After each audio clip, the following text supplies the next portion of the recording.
Fala, fiel. O Chico analisou tudo que aconteceu ontem no clássico entre Corinthians e Palmeiras. Deu sua opinião e pontuou coisas muito importantes. O que ele falou no final foi surpreendente. Então, se você gosta desse tipo de conteúdo, quer ficar por dentro de tudo que acontece no Corinthians, deixe seu like, se inscreve no canal, deixe seu comentário aqui embaixo com a sua opinião. E se você quer aprender a ganhar dinheiro no YouTube e ganhar em dólar dentro da sua casa, primeiro link para descrição. Bora pro vídeo. Três defesas importantes. Mas assim, a defesa foi muito bem, muito bem. A gente estava aqui criticando nos últimos jogos o Gabriel Paulista, por exemplo, o Gustavo Henrique nem tanto, porque ele sempre é muito regular, mas o Corinthians estava tomando muitos gols, estava sofrendo muito defensivamente, e não foi o que aconteceu. Houve uma entrega absurda, especialmente quando o Corinthians precisou mudar o cenário do jogo. Quando estava 11 contra 11, o Corinthians estava encarando o jogo, a gente tinha de novo um Rodrigo Garro participativo, um Breno Bidon até se aproximando mais, diferentemente do jogo contra o Platense, que eu achei ele mais escondido no jogo. Dessa vez ele estava aparecendo mais ali para auxiliar o Rodrigo Garro, o Yuri sempre se movimentando, os laterais aparecendo, e eu pensei, bom, o Corinthians está disposto a fazer um grande jogo, aquele jogo de troca de passes que o Diniz gosta, aquela coisa toda. Repito, ainda um segundo jogo, sem tempo para ele desenvolver completamente, 100% a sua metodologia, mas o jogo muda de contexto no primeiro tempo quando o André é expulso daquela maneira, de uma forma completamente injustificável. Não dá para passar pano para isso, gente. 2026, futebol profissional está na regra. Você não vê isso acontecendo a todo momento, como o Diniz até falou, não é uma expulsão corriqueira, é porque os caras sabem que está na regra, né? Ou deveriam saber. Só que o André teve um companheiro há 10 dias expulso dessa maneira. E aí, pô, o cara sabe que não pode. E não adianta a gente tentar relativizar aqui. Ah, mas o Flaco fez o gesto também para avisar o árbitro. Claro, ele não faz para um adversário, ele está fazendo para avisar. Eu não consigo colocar as duas coisas no mesmo pacote, no mesmo... A gente se perde aqui nas palavras, né? Mas no mesmo bolo, não dá, gente. E é ruim ter que ficar analisando isso, pô, mas não pode. O Abel Ferreira já foi expulso por isso. Tem câmeras. Ah, então xingar o árbitro pode. Essa diferenciação a gente precisa fazer. Porque o VAR, ele é um árbitro de vídeo. Então o árbitro ele deve ouvir muita coisa lá dentro. E ele pode até, pela regra, decidir expulsar ou não. E a gente sabe que no futebol ele é muito permissivo. Muitas coisas são permitidas, agora tem outras que não. Quando um vídeo, uma imagem, o gesto obsceno, ele é muito flagrante visualmente. E o VAR, quando ele vê, ele recomenda a expulsão, não tem como. Isso se o árbitro não vem em campo. E aí quando o árbitro vai no monitor, ele não tem nada diferente de fazer a não ser expulsar, porque está ali caracterizada uma infração à regra do jogo, que é você fazer um gesto obsceno para o teu companheiro, para a arquibancada, para o adversário, para o juiz. Não pode, gente. Ah, mas ele tentou ajeitar o calção. Isso foi o migué que ele deu na sequência, né? Porque ficou muito claro para mim o gesto que o André faz e passível até de uma conversa, uma punição, porque não pode deixar um time na mão no derby da maneira como ele fez por isso. Uma coisa é você precisar impedir uma chance clara de gol, o teu companheiro, o teu adversário está indo em direção ao gol lá, você puxa o cara pela camisa, faz uma falta, você precisa fazer uma falta, você precisa trocar um gol por uma expulsão. Pô, isso não é deixar o time na mão, isso é cometer uma escolha, fazer uma escolha. Agora, isso? Não. Aí, no futebol profissional de elite, isso não é permitido e o Diniz falou, isso não vai mais acontecer, é óbvio que isso vai ser tema de conversa. E aí depois tem a expulsão do Mateuzinho, que ela é mais crível, né? No sentido do jogo, da disputa, do sangue quente ali, mas também, pelo amor de Deus, né? Tem uma disputa ali, ele fecha o punho e dá na cara do Flaco Lopes. O que ele queria? Já tendo amarelo, tá? Então ele seria expulso de qualquer maneira. O árbitro vai no vídeo para trocar a cor do cartão, que não tem consequência no jogo, mas tem no cômputo dos cartões, tem na infração lá da conduta violenta e tal. Enfim, é uma questão mais tecnicista da regra, mas ela tem que acontecer, porque realmente foi uma agressão para expulsão direta.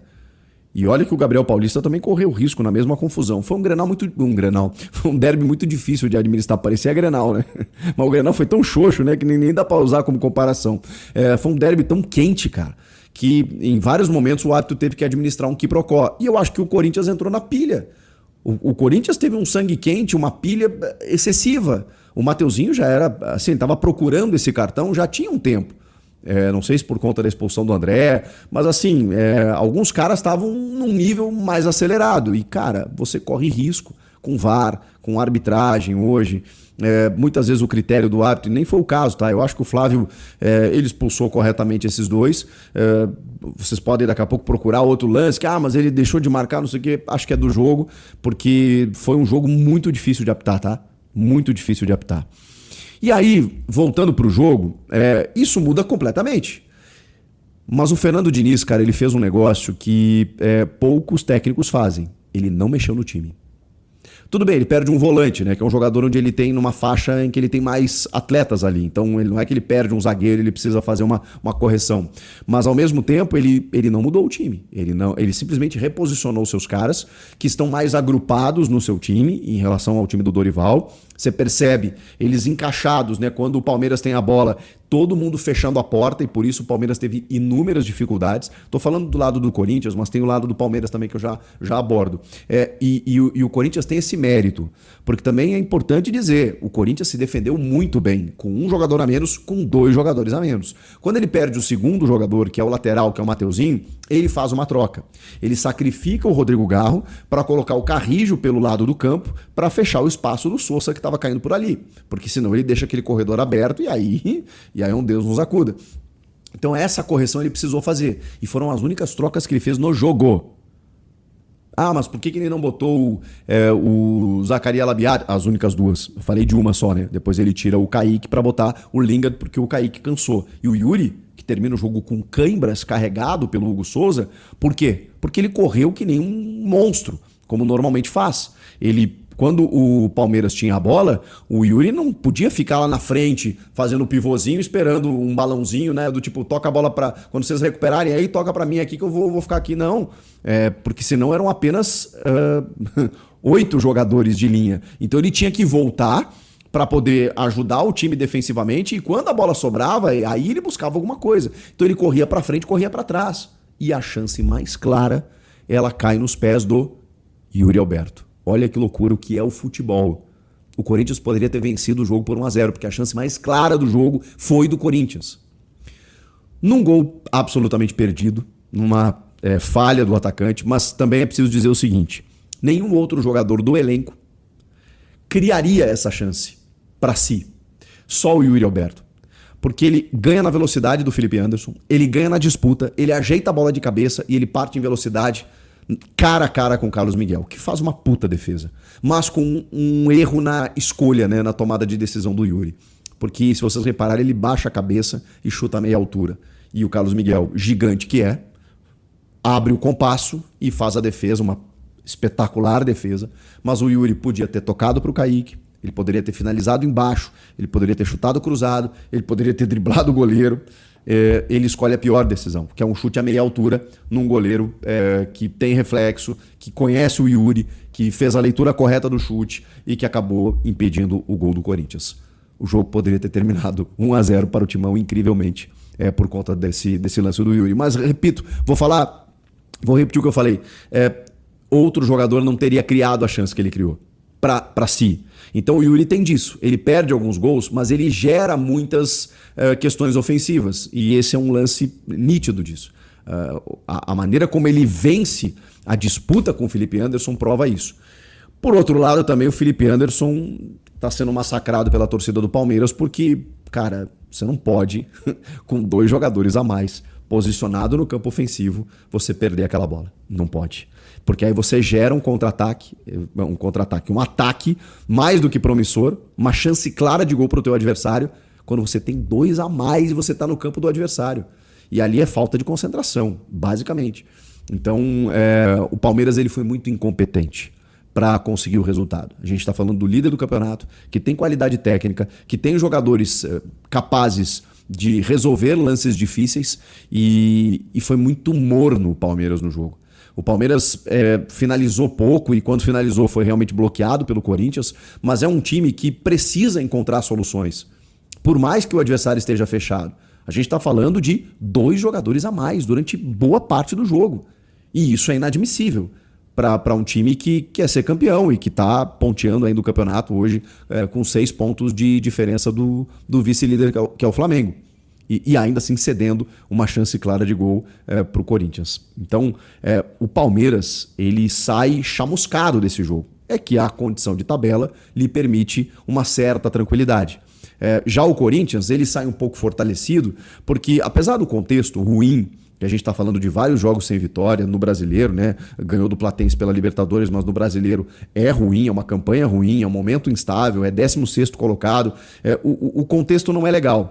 Mas a gente tem que entender o momento. O momento é de um técnico que chegou agora, está no seu segundo jogo, não tomou gols ainda, está invicto, né? Tem uma vitória fora de casa pela Libertadores e um empate nessa circunstância. Contra o maior rival, em casa, 2 jogadores a menos, resistindo até o fim e sendo competente defensivamente. Então tudo isso está dentro de uma expectativa melhor, de uma perspectiva melhor do Corinthians daqui para frente. No trabalho do Fernando Diniz, que não tem muito tempo, né, cara?